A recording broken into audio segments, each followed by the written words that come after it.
Dhanik Bharat educational institutions inter IIT JEE NEET admission open. కేంద్రంలో త్వరలోనే మంత్రివర్గ విస్తరణ జరుగుతుందంటూ గత కొన్ని రోజులుగా వస్తున్న ఊహాగానాలకు బ్రేక్ పడింది.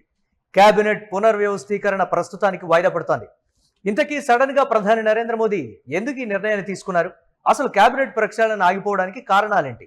Let's watch the story. ప్రస్తుతానికి మంత్రివర్గ మార్పుల కంటే రాబోయే పార్లమెంటు వర్షాకాల సమావేశాల్లో అత్యంత కీలకమైన చట్టాలను ఆమోదింపజేసుకోవడానికి మోదీ ప్రభుత్వం టాప్ ప్రయారిటీ ఇస్తోంది. డీలిమిటేషన్, ఒకే దేశం ఒకే ఎన్నిక బిల్లును పార్లమెంట్లో ఎలాగైనా పాస్ చేయించాలని మోదీ సర్కార్ పట్టుదలగా ఉంది. ఈ నేపథ్యంలో ప్రస్తుతానికి కేంద్ర కేబినెట్ విస్తరణకు తాత్కాలికంగా బ్రేక్ వేస్తున్నట్లు ఎన్డీఏ వర్గాలు అభిప్రాయపడుతున్నాయి. నిజానికి మోదీ 3.0 ప్రభుత్వానికి ఏ సభలోనూ సొంతంగా స్పష్టమైన 3/2 మెజారిటీ లేదు. ఇలాంటి టైంలో సమావేశాలకు ముందే కేబినెట్ ప్రక్షాళన చేపడితే పదవులు కోల్పోయే సీనియర్ నేతలు అసంతృప్తికి గురయ్యే ఛాన్స్ ఉంది. ఇది కాస్త కీలక ఓటింగ్పై నెగిటివ్ ఎఫెక్ట్ చూపిస్తే ప్రభుత్వం ఇరకాటంలో పడుతుంది. ఇక బిల్లుల ఆమోదానికి సహకరిస్తే కేబినెట్లో బెర్త్ దక్కుతుందనే ఆశ చూపించడం ద్వారా అటు కూటమి భాగస్వామ్య పక్షాలను ఇటు ఇతరులను లైన్లోకి తెచ్చుకునే వీలు కూడా ఉంటుందన్న వాదనలు వినిపిస్తున్నాయి. అయితే ఇది కేవలం వాయిదా మాత్రమేనా, లేక దీని వెనుక మోదీ షా ద్వయం పక్కా శాసనపరమైన వ్యూహం ఉందా?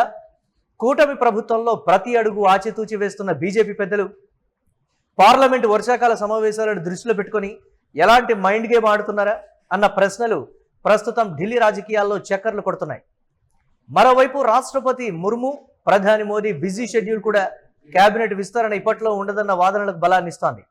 రాష్ట్రపతి ద్రౌపది ముర్ము ఆంధ్రప్రదేశ్ పర్యటన ముగించుకొని జూలై 1వ తేదీ సాయంత్రం ఢిల్లీ చేరుకుంటారు. జూలై 1 నుంచి 3వ తేదీ వరకు జపాన్ ప్రధాని అలాగే భారత పర్యటన ఉంది. ప్రధాని మోదీ షెడ్యూల్ ఈ 3 రోజుల్లో బిజీగా ఉంది.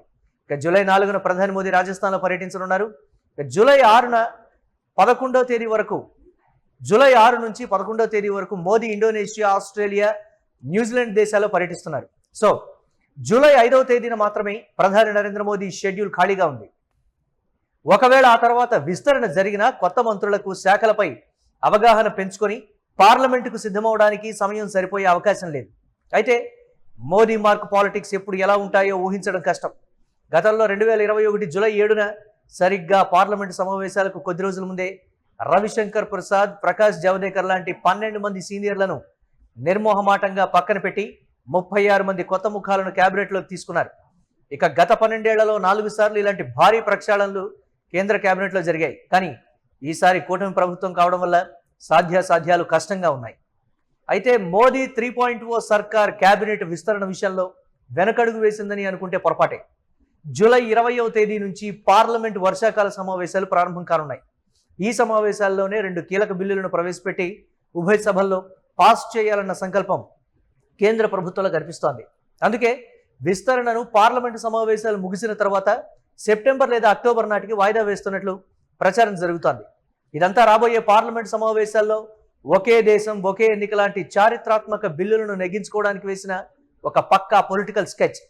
మరి సెప్టెంబర్ లేదా అక్టోబర్లో జరగబోయే ఈ మెగా కేబినెట్ విస్తరణలో ఎవరిని అదృష్టం వరిస్తుంది?